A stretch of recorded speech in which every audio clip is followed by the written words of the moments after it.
मौला भैया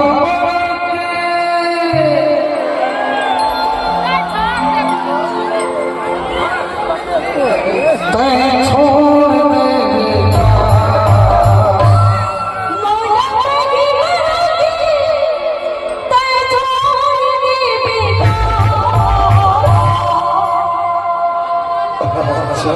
ईमानदार अच्छा है तू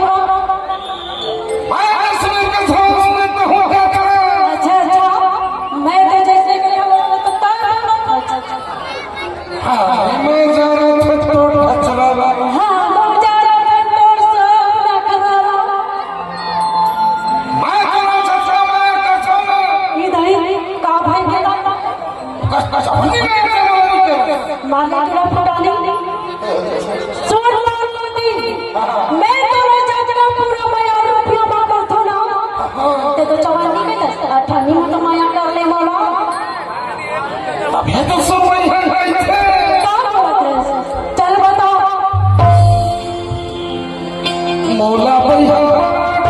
छोड़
बोले बासी जुए जुआ कहीं के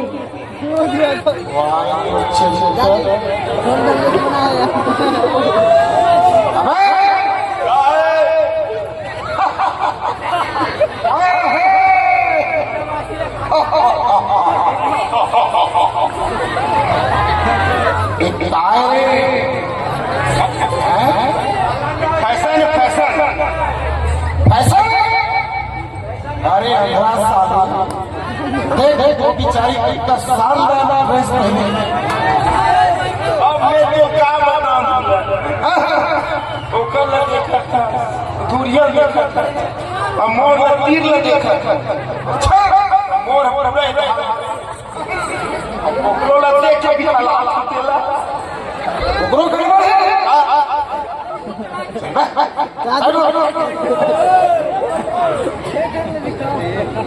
ये कर ले दिखा दो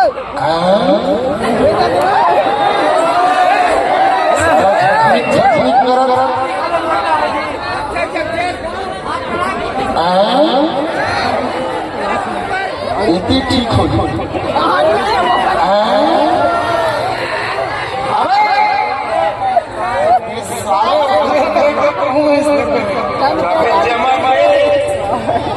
होती ठीक है कुकर में लगा पटाए नहीं लगा सब ठीक है एक छूता दादी आपने अब ये नवरात्रि है अब ये माता कंदी अब ये काय